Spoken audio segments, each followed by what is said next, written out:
नमस्कार दोस्तों।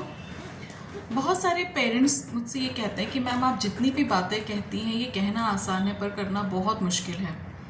आपको क्या पता कि बच्चों का दर्द क्या होता है, आपको क्या पता कि बच्चे कितना परेशान करते हैं।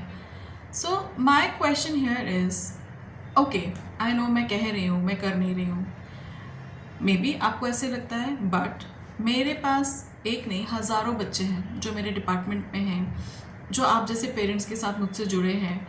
बहुत सारे बच्चों को मैं गाइडेंस देती हूँ और बहुत सारे ऐसे बच्चे जिनके बारे में काफ़ी लोगों का कहना था कि इनकी लाइफ बेकार है, ये सिवियर क्लासिक के केस हैं, इनके साथ कुछ भी नहीं हो सकता। उन बच्चों के पेरेंट्स ने अति मेहनत करके बच्चों को एक अच्छे मकाम पे खड़ा किया है। आप ऐसे बहुत सारे पेरेंट्स की सक्सेस स्टोरीज अलग अलग चैनल्स पे देख सकते हैं। कुछ पेरेंट्स ने खुद ही अपने वीडियोस डाले हुए हैं, अपने बच्चों की सक्सेस स्टोरी शेयर की आप लोगों को मोटिवेट करने के लिए, जहां वो ये बात कहते हैं कि उन्होंने अपने बच्चों के साथ बहुत मेहनत की, सिस्टम के साथ लड़ा, सोसाइटी के साथ लड़ा, बहुत आउट ऑफ द बॉक्स मेहनत की जाकर। एक्चुअल में मेहनत करना पड़ेगा, पर मेहनत के पहले ये स्वीकार करना ज़रूरी है कि your child needs help and not in the way you want it to give. आपको अपने बच्चे की ज़रूरत समझना पड़ेगा। कल एक पेरेंट्स से बात हुई, उनका कहना था कि हमारा बच्चा पढ़ने में बिल्कुल इंटरेस्ट नहीं लेता, वो सिर्फ खेलना चाहता है।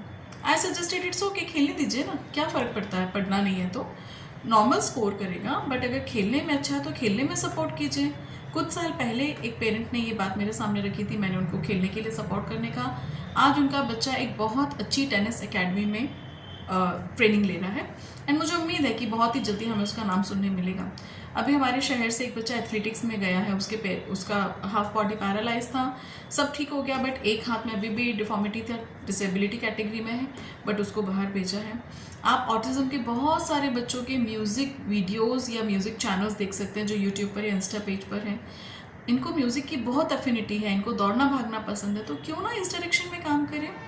सोशल एंग्जाइटी एक ऐसी चीज़ है जो बच्चों को पसंद नहीं आती है, सोशली वो इन्वॉल्व होना पसंद नहीं होते, उन्हें लोगों की प्रेजेंस, उनकी बातों से, उनकी आवाज़ से इरिटेशन होता है।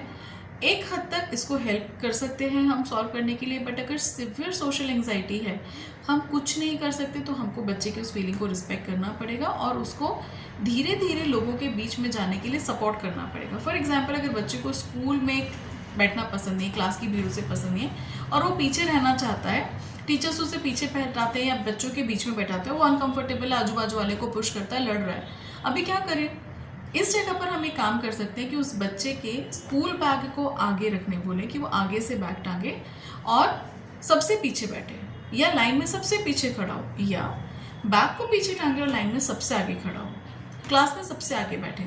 क्योंकि अगर वो सबसे आगे बैठेगा तो सामने सिर्फ टीचर है और बोर्ड है, बाकी बच्चों से नज़र नहीं आएंगे, तो उसको भीड़ से एंग्जाइटी नहीं होगी। ये उस तरीके से है जैसे ये कुछ ऐसे बिहेवियर्स होते हैं जिसको फील करना मुश्किल है कि ऐसा कैसे हो सकता है, क्योंकि हम उस दौर से नहीं गुजर रहे हैं। बट जिसको सोशल एंग्जाइटी है उसको ये प्रॉब्लम होती है, जिसको लर्निंग इशूज़ है उसे ये प्रॉब्लम होते हैं। एक पेरेंट ने मुझे कहा, बच्चे तो सारे राइम्स देखते हैं, बच्चे तो सारी चीज़ों को देख के पहचानते हैं, व्हील्स को देख के व्हील्स ऑन द बस कहते हैं, तो आप क्यों कह रही है कि राइम्स जो बच्चा बोलता है उसको वर्चुअल ऑटिज्म है। मैं ये नहीं कह रही हूँ कि जो भी बच्चे राइम्स बोलते हैं उनको वर्चुअल ऑटिज्म है, पर जो बच्चे सिर्फ राइम्स बोलते हैं उनको वर्चुअल ऑटिज्म हो सकता है।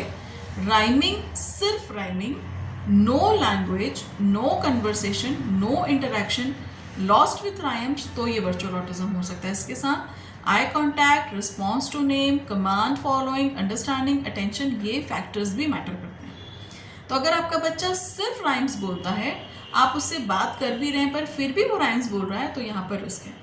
पर अगर बच्चा किसी चीज़ को देखकर राइम बोलता है, एप्पल, बनाना, बलून, रेड बलून, आपने पूछा रेड बलून कहाँ है, वो रहा रेड बलून है, तो यहाँ पर फ़र्क पड़ता है कि आपका बच्चा चीज़ों को पहचानता है, उनको इंटरैक्ट करता है, उनको एड्रेस करता है, उनको पॉइंट करता है, आपसे बात करने में उन चीज़ों को इंटरैक्ट कर सकता है। तो ये सारी चीज़ें मुश्किल है समझना, जब समझेंगे तब काम करेंगे और जब काम करेंगे तब रिजल्ट मिलेंगे। आई नो बहुत कठिन है ये डगर रिकवरी की, बहुत मुश्किल है हासिल करना, बट हमारे पास चॉइस नहीं है ना, हमको बच्चों को हेल्प करना पड़ेगा, हम उनको इस हालत पे नहीं छोड़ सकते। यहाँ से यहाँ, यहाँ से यहाँ पहुँचाना एज अ पेरेंट हमारी पेरेंटिंग है। So I know it's hard, but all the best, you can do it, just trust your self.